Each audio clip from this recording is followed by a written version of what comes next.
As Black women in America, we spend a lot of time pretending. We spend a lot of time downplaying our emotions or gaslighting ourselves. We spend a lot of time performing, trying to be enough for people, but also not too much, right? We spend a lot of time putting ourselves within these limits that other people created for us. And it's exhausting. It's exhausting. And as Black women, we need a safe place to emotionally rest. And that's what I want to talk to you about today. Hi, everybody, and welcome. My name is Alicia Renice, and I'm so glad that you are here. I'm talking about rest, a series of different ways that Black women can rest, can find rest. And today I want to talk about emotional rest. Now, what is emotional rest? Emotional rest is a rest in which you can be emotional, where you can be all of yourself, where you don't feel like you have to play down who you are. You feel safe. You feel safe emotionally, that someone is not going to take advantage of you for sharing what you feel. They're going to honor your feelings and see them as sacred, not as you being emotional because everybody has emotions, not seeing you as angry because you're allowed to be angry, right? Not judging you for this, not putting these labels on you, the angry Black woman, the strong Black woman, the masculine Black woman.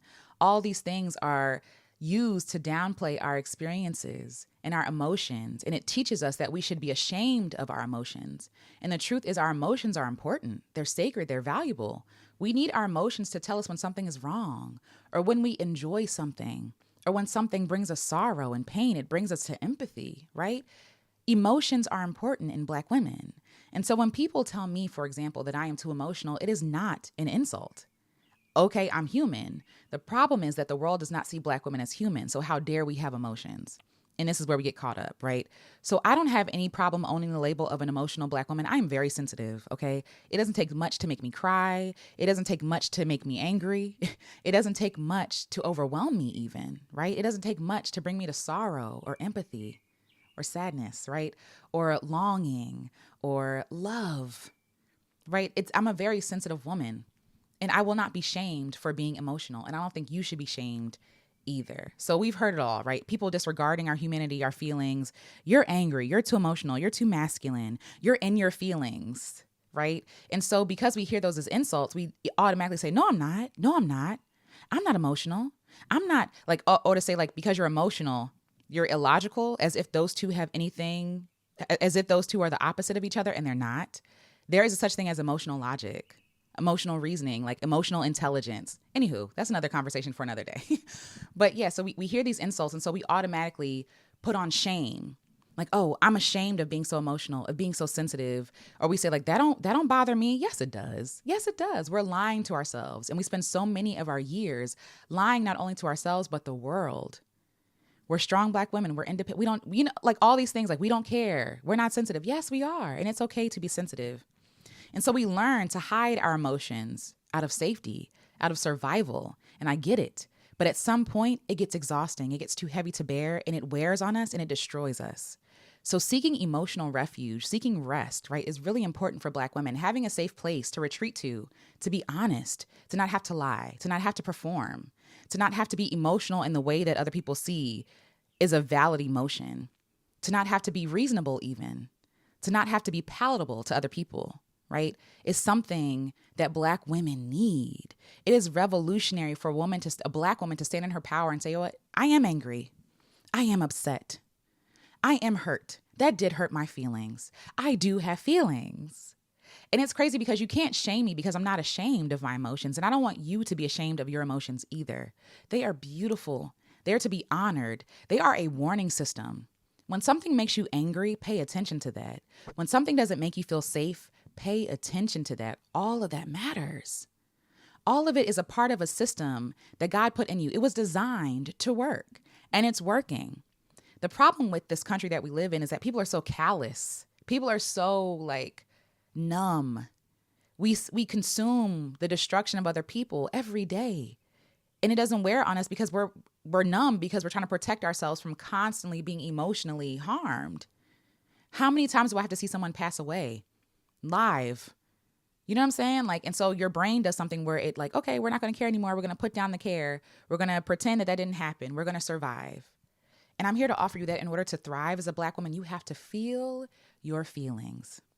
But that can only come when you have a place to emotionally rest. So we're going to talk about how to rest emotionally, where you can find emotional rest and refuge, and how you can be that safe place for yourself. I want to say this. Before anybody else gives you permission to feel, you got to give yourself permission to feel. You got to give yourself permission to be a human being. You are human. You have emotions, and there's nothing wrong with them. You're allowed to be angry. You're allowed to be disappointed. You're allowed to have your feelings hurt because you're human. Everyone else is afforded this opportunity. Why not Black women? Why?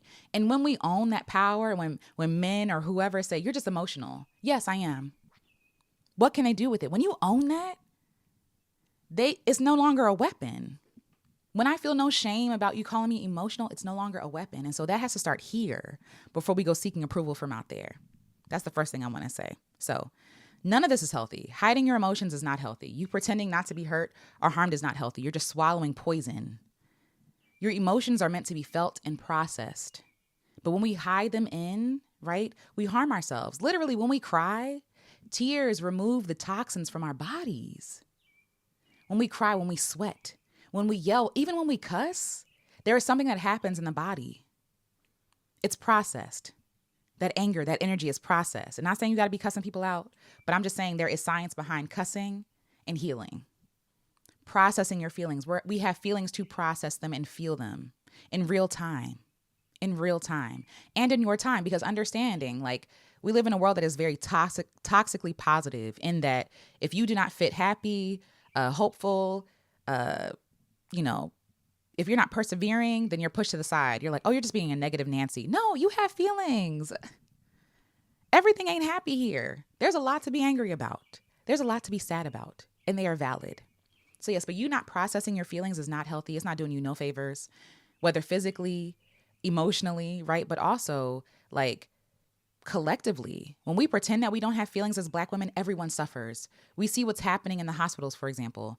The world pretends that we don't have pain, and we've adopted this as truth. You know what?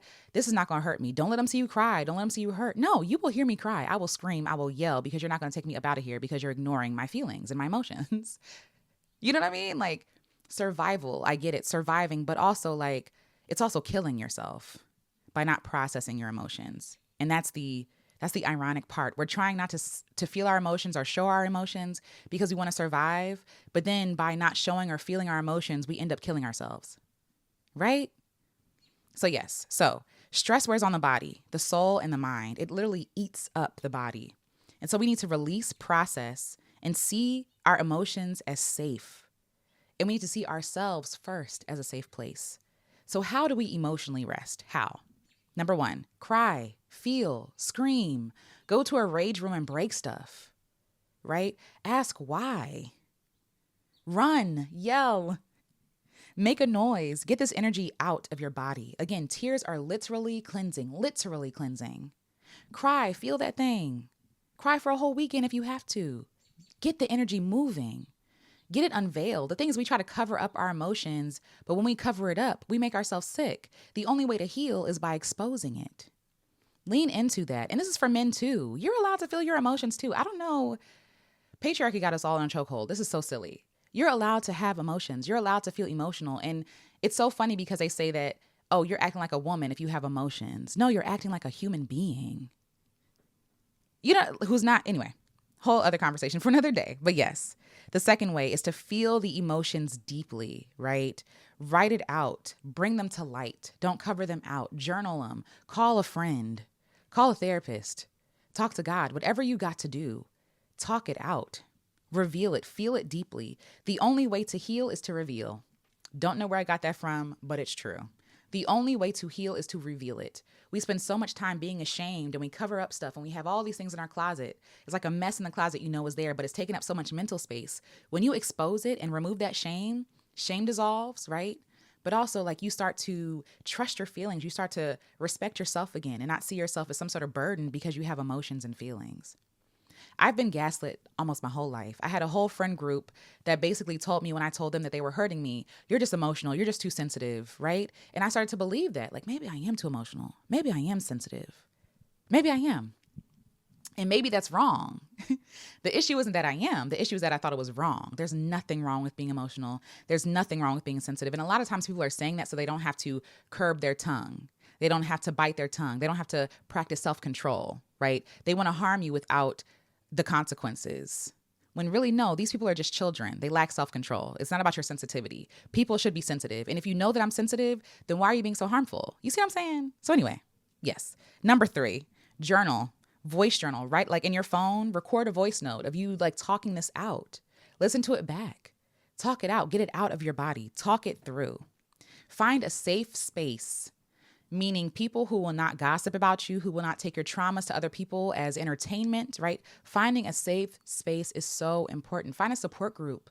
Do what you got to do because you got to survive. You got to thrive. You got to take care of yourself. You will make it to the other end when you process your emotions. Yeah, so journal, write it down. Give yourself voice notes, right? Be as honest as possible without shame.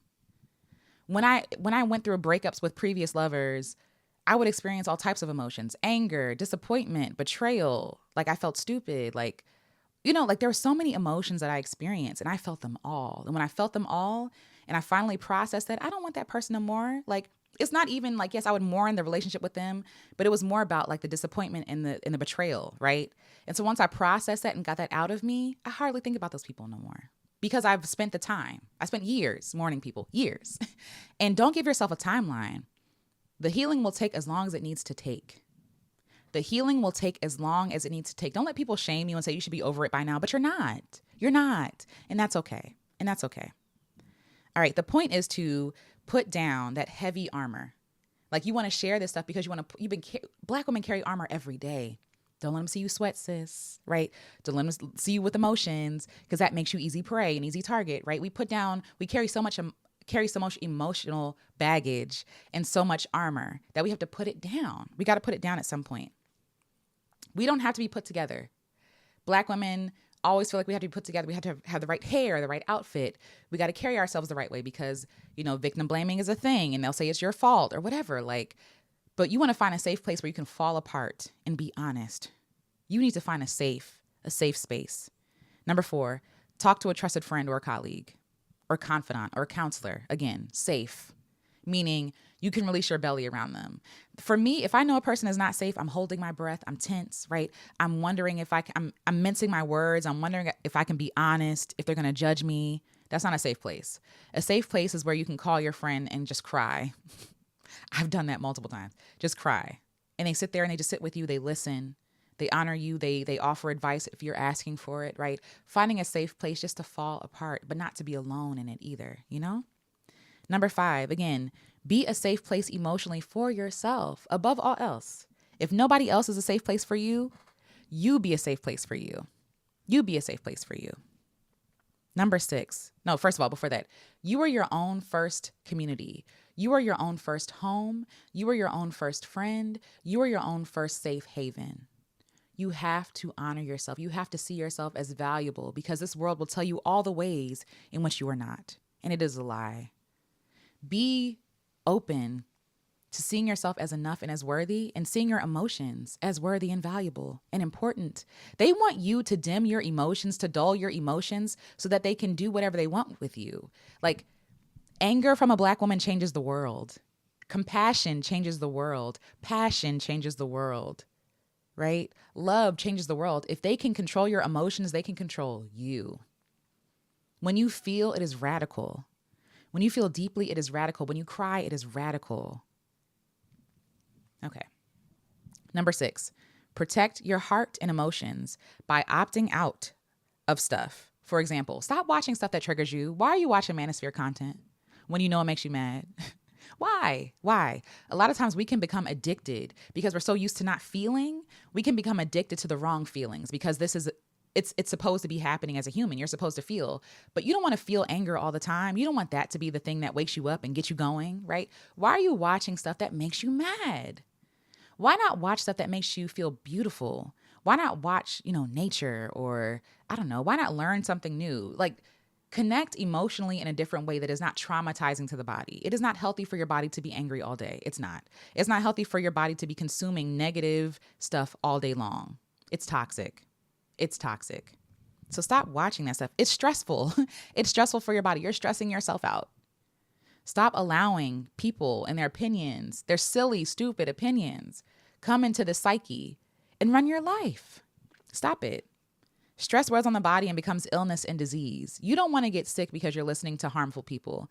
And I believe everything is spiritual. It's almost like you're consuming darkness and then wondering why you feel dark because you're consuming darkness. Tune into something different. Tune into excitement, again, to love, to compassion, to passion, to creativity. There's so many other emotions, so many other things you can search for that have nothing to do with on purpose seeking to be enraged and to be upset about things. So yes. So take a break from social media, the news, all that stuff. Like, honestly, social media, I had to take a break because every time I scrolled, it's like, oh, something happy and then something sad. And I'm already sensitive. I already told y'all that. Something happy and sad, and then something that makes me angry. And now my whole day is like screwed because I took in content from other people. Sometimes it's too much. I really don't believe that we're supposed to be as connected as we are. We're all this information, all this constantly like being updated all the time is not normal. It's too much for the human brain to consume and to process. What is your brain supposed to do with all this information? So take care of yourself. Sharing your emotions is healing and freeing. The only way to emotionally rest is to share, is to feel, is to do the hard things. And I know that it's inconvenient oftentimes. When do I fall apart? How can I do this? What are people going to say, right? It doesn't matter. Your life is your own. You are your own. You are your own first love. Sis, take care of your self. Bro, take care of yourself. Feel your emotions. That'll make you less of a man. Woman, that'll make you masculine because you're passionate when you speak. These are from liars. These are lies passed down from generation to generation to shame you into keeping quiet, into holding your tongue, holding your peace, right? Because it's not peace. That's the thing. When you're holding your tongue, you're not at peace. You're upset. You feel trapped. They want to keep you trapped. Do not allow yourself to be trapped by your emotions. Your emotions are a gift. They are important. Please honor them. Please see them as valuable. Please use them. They are like literally like the gauges on a dashboard. Your emotions are telling you what's going on. This makes me angry because it's injustice. So it pushes you to seek justice, right? This makes me sad because this person's being overlooked. It helps you not to overlook people. It helps you to bring you to compassion and to kindness and consideration. Your emotions are not wrong. They're not sin. Being called emotional is not an insult. Being called masculine is not an insult. It's not. Being called a woman is not an insult. Own it. Love yourself. I see you. I love you. And I will talk to you in the next video. If you like this one, check out this one where I talk about how to rest physically because that is important too. And I'll talk to y'all in the next one. Later.